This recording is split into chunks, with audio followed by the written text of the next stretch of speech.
നമസ്കാരം പ്രിയപ്പെട്ട സുഹൃത്തുക്കളെ. നിങ്ങൾക്ക് ഒരു സംഗീതം നിങ്ങൾ കേട്ടിട്ടുണ്ടാവില്ല. ഇപ്പോഴും കേൾക്കുന്ന ഒരു വിഷയമാണ്, പേരാണ് സംഗി എന്ന് പറയുമ്പോൾ തീവ്രമായ ഹിന്ദുത്വം പറയുന്ന ആൾ എന്ന രീതിയിലാണ് നമ്മുടെ സമൂഹത്തിൽ പരിചിതമായിട്ടുള്ളത്. സംഘികൾ എന്ന് പറയുമ്പം നമ്മൾ പലപ്പോഴും നമുക്കറിയാം. അതായത് വീര സവർക്കർ സെല്ലുലാർ ജയിലിൽ വെച്ച് പറഞ്ഞ ഒരു വാചകമാണ്. പുള്ളിയാണ് ആദ്യമായിട്ട് പറയുന്നത് സംഖ്യ. പിന്നെ RSS എന്ന് പറയുന്ന പ്രസ്ഥാനം, ആ പ്രസ്ഥാനത്തിൻ്റെ പരഞ്ചപ്പയുടെയൊക്കെ ആ പ്രസ്ഥാനത്തിൽ ആ സംഘത്തിലുള്ള അവരാണ് സംഖ്യകളെന്ന് പറയുന്നത്. അവർ സ്വയം പറയുകയും മറ്റാളുകൾ അവരെ വിളിക്കുകയും ചെയ്യുന്നുണ്ട്.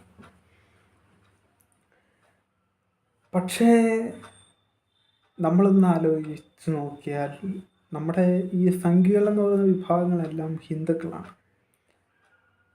ഭൂരിഭാഗം ആളുകളും ഹിന്ദുക്കളാണ് സംഖ്യകളിൽപ്പെട്ടവർ. അപ്പം ആ സംഖ്യകളിൽപ്പെട്ട എല്ലാ ആളുകളും ഈ പറയുന്ന മാധവ് സദാശിവ ഗോൾവൽക്കറുടെ വിചാരധാര വായിച്ചിട്ട് ആ പ്രത്യയശാസ്ത്രത്തിലേക്ക് പോയി ആളോ ഒന്നുമല്ല. നമ്മളെപ്പോഴും സംഖ്യ എന്ന് പറയും. സംഖ്യകൾ എന്താണെന്ന് നമുക്കറിയാം. അവരെപ്പോഴും തീവ്ര ഹിന്ദുത്വം പറയുന്ന ആളുകളാണ്. അല്ലെങ്കിൽ രാഷ്ട്രീയത്തിൻ്റെ ഒരു പക്ഷം ചേർന്ന് പറയുന്ന ആളുകളാണ്. ഹിന്ദുത്വ രാഷ്ട്രീയം പറയുന്ന ആളുകളാണ്. അല്ലെങ്കിൽ അവർ RSSകാരാണ്, അല്ലെങ്കിൽ അവർ BJPക്കാരാണ് എന്നൊക്കെ നമുക്ക് പറയാം. അവർ സവർക്കറുടെ അനുയായികളാണെന്ന് അവർ തന്നെ പറയുന്നുണ്ട്. എന്നാൽ നിങ്ങൾ എപ്പോഴെങ്കിലും ആലോചിച്ചിട്ടുണ്ടോ സംഖ്യകൾ എങ്ങനെ ഉണ്ടാകുന്നു എന്ന്? നമ്മുടെ സമൂഹത്തിൽ RSSൽ ചേരുന്ന ഇപ്പം കുറേ സംഖ്യകൾ ചെറുപ്പത്തിലേ ചിലപ്പം ശാഖയിൽ പോകുന്നു, അല്ലെങ്കിൽ ചിലപ്പം വീട്ടിലുള്ളവരൊക്കെ ശാഖയിൽ പോകുന്നവരായതുകൊണ്ട് ചിലപ്പം കൊച്ചിലെ വിളിച്ചുകൊണ്ട് പോകും. അല്ലെങ്കിൽ ഒരു രാഷ്ട്രീയ പ്രസ്ഥാനത്തിൽ ചേരാൻ നേരം എങ്ങനെയോ ആ പ്രസ്ഥാനത്തിലേക്ക് പോകുന്നു. ഓരോരുത്തർക്കും ജീവിത സാഹചര്യങ്ങളിൽ ചിലപ്പം ഇഷ്ടം തോന്നി പോകുന്നതാണ്. ചിലർ കമ്മ്യൂണിസ്റ്റിലേക്ക് പോകും, ചിലർ യൂത്ത് കോൺഗ്രസ്സിലേക്ക് പോകും, ചിലർ DYFIയിലേക്ക് പോകും, ചിലർ RSSലേക്ക് പോകും. അങ്ങനെയാണല്ലോ. പക്ഷേ ഇതിനപ്പുറത്ത് എല്ലാവരും പക്ഷേ യഥാർത്ഥത്തിൽ ഈ സംഖ്യകളുടെ എണ്ണം കൂടിക്കൂടി ഇന്ന് വരുന്നത് എന്തുകൊണ്ടാണെന്ന് നിങ്ങൾ എപ്പോഴെങ്കിലും ആലോചിച്ചിട്ടുണ്ട്?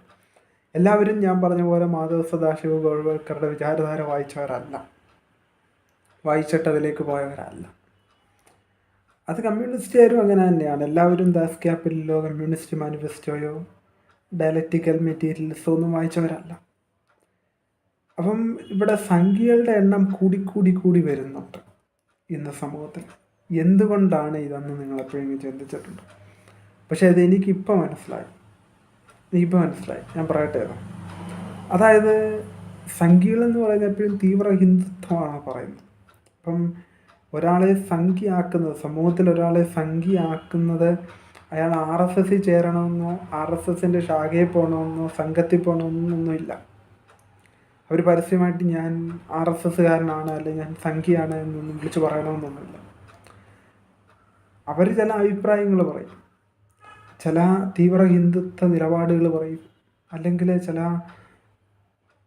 ഹിന്ദുക്കളെക്ക് വേണ്ടി സംസാരിക്കും, അല്ലെങ്കിൽ ഹിന്ദുക്കളെ ആരെങ്കിലും എന്തെങ്കിലും പറയുമ്പം അവർ അതിനെതിരെ പ്രതികരിക്കും.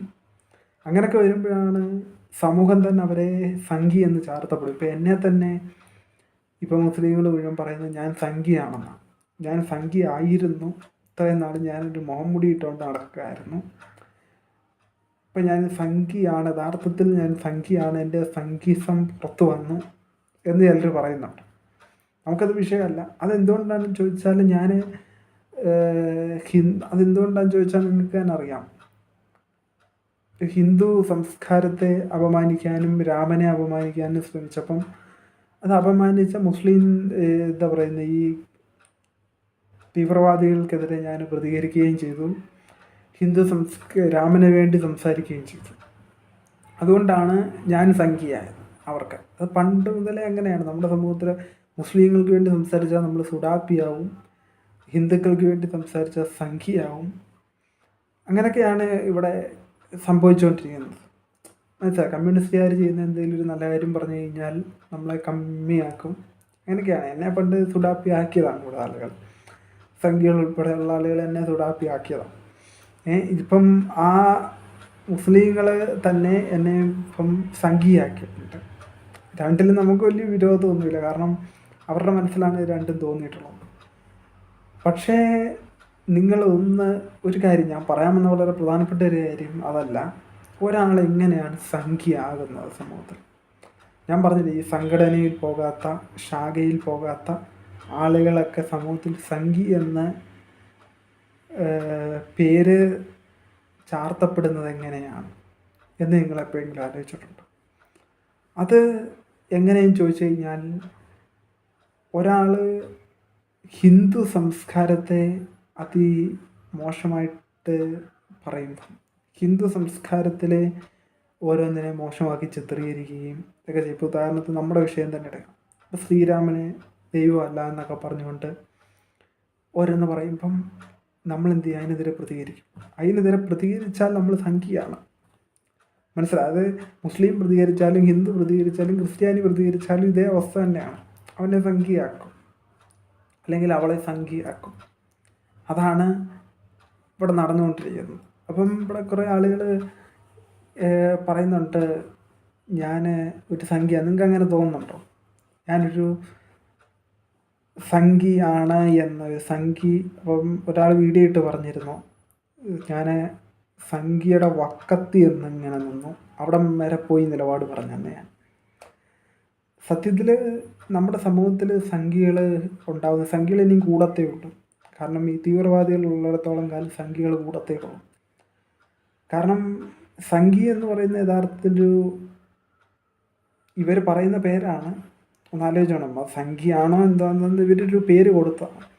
അതായത് ഹിന്ദുക്കൾക്കെതിരെ സംസാരിക്കുമ്പം ഇപ്പം നമ്മുടെ ഈ നരബലിയുടെ വിഷയം തന്നെ വന്നപ്പം നരബലി നടത്തിയതുമൊക്കെ മുസ്ലിങ്ങളാണ്. പക്ഷേ എങ്കിലും അവിടെയും ഹിന്ദു സംസ്കാരത്തെ ഹിന്ദു മതത്തിനകത്താണ്, ഹിന്ദു മതത്തെയാണ് അവിടെ വ്യംഗ്യാർത്ഥത്തെ ഈ യുവന്മാർ വിമർശിക്കുന്നത്. ഈ മുസ്ലിം തീവ്രവാദികൾ, ഈ ഇസ്ലാമിസ്റ്റുകൾ വിമർശിക്കുന്നത് വ്യംഗ്യാർത്ഥത്തിൽ ഹിന്ദു മതത്തെയാണ് വിമർശിക്കുന്നത്. മനസ്സിലായി? അങ്ങനെ വരുമ്പം എന്ത് ചെയ്യുമെന്ന് പറയും, ഹിന്ദുക്കളിൽ ചിലരത് ഇഷ്ടപ്പെടാത്തവർ, ധർമ്മബോധമുള്ള ഹിന്ദുക്കൾ എന്ത് ചെയ്യുമെന്നറിയാവോ, അതിന് പ്രതികരിച്ചാൽ അവൻ ഹിന്ദുവാണ്, അവൻ സംഖ്യയാണ്, അവൻ സംഖ്യയാവും, അവനെ സംഖ്യ എന്ന് ചാർത്തും. അതാണ് ഇവിടെ സംഭവിച്ചുകൊണ്ടിരിക്കുന്നത്. അപ്പം യഥാർത്ഥത്തിൽ സംഖ്യകൾ ആര് എന്ന് ചോദിച്ചു കഴിഞ്ഞാൽ, ഹിന്ദു മതത്തിന് വേണ്ടി ആരെങ്കിലും സംസാരിച്ചാൽ അവൻ സംഖ്യയാണ്. ഹിന്ദു മതത്തെ ആരെങ്കിലും അപമാനിക്കുമ്പം അതിനോട് പ്രതികരിച്ചു കഴിഞ്ഞാൽ അവൻ സംഖ്യയാണ്. ഹിന്ദു മതത്തിലെ ശ്രീരാമൻ, ഇപ്പം ഞാൻ തന്നെ എൻ്റെ തന്നെ അവസ്ഥ മനസ്സിലായല്ലേ. അപ്പം ഇതാണ് അവസ്ഥ. ഇനിയിപ്പോൾ സംഖ്യകൾ കൂടി വരത്തേ ഉള്ളൂ. കാരണം ഈ തീവ്രവാദികളുള്ളിടത്തോളം കാലം സംഖ്യകൾ കൂടി വരും. മനസ്സിലായില്ലേ? ഇപ്പം ഞാൻ തന്നെ ഒരു സംഖ്യയാണെന്നാണ് ഇവർ പറയുന്നത്. നിങ്ങൾക്ക് ഇങ്ങനെ തോന്നുന്നുണ്ടോ? ഒരു സംഖ്യയുടെ നിലപാട് വരെ ഞാൻ പോയി എന്ന് നിങ്ങൾക്ക് തോന്നുന്നുണ്ടോ? തോന്നുന്നുണ്ടെങ്കിൽ ആയിക്കോട്ടെ, സന്തോഷം. കാരണം എന്താണെന്നറിയാമോ, ഇനി ഹിന്ദുവിന് വേണ്ടി സംസാരിക്കുന്നവനാണ് സംഖ്യയെങ്കിൽ ഞാൻ സംഖ്യയാണ് എന്ന് തന്നെ എനിക്ക് പറയാൻ, എൻ്റെ നിലപാട് അത് തന്നെ. കാരണം ഞാൻ അള്ളാഹുവിന് വേണ്ടി സംസാരിച്ചപ്പോൾ ഞാൻ ഭയങ്കര സംഭവം എന്ന് പറഞ്ഞ് കൈകൊട്ടുമായിരുന്നു. മനസ്സിലായി? പക്ഷെ ഞാൻ ശ്രീരാമസ്വാമി ക്ഷേത്രത്തിൽ പോയി നിന്ന സമയത്ത് അതിന് താഴെ എഴുതിയത് ഞാൻ സംഖ്യയാണെന്നാണ് എഴുതിയത്. ആ പറഞ്ഞ ആളുകൾ തന്നെ, നേരത്തെ കൈകൊട്ടി പ്രോത്സാഹിപ്പിച്ച ആളുകൾ, ലൈക്ക് അടിച്ചവർ ഇന്ന് തിരിച്ച് ശ്രീരാമസ്വാമി ക്ഷേത്രത്തിൽ പോയപ്പോൾ അവർക്ക് ഇഷ്ടപ്പെട്ടില്ല. അവിടെ ഞാൻ സംഖ്യയായി. അപ്പോൾ യഥാർത്ഥ സംഖ്യകളെ അല്ല ഇവർ പറയുന്നത്, ഇവർ ഹിന്ദു മതത്തെ തന്നെയാണ് പറയുന്നത് എന്നുള്ളത് വളരെ വ്യക്തമാണ്.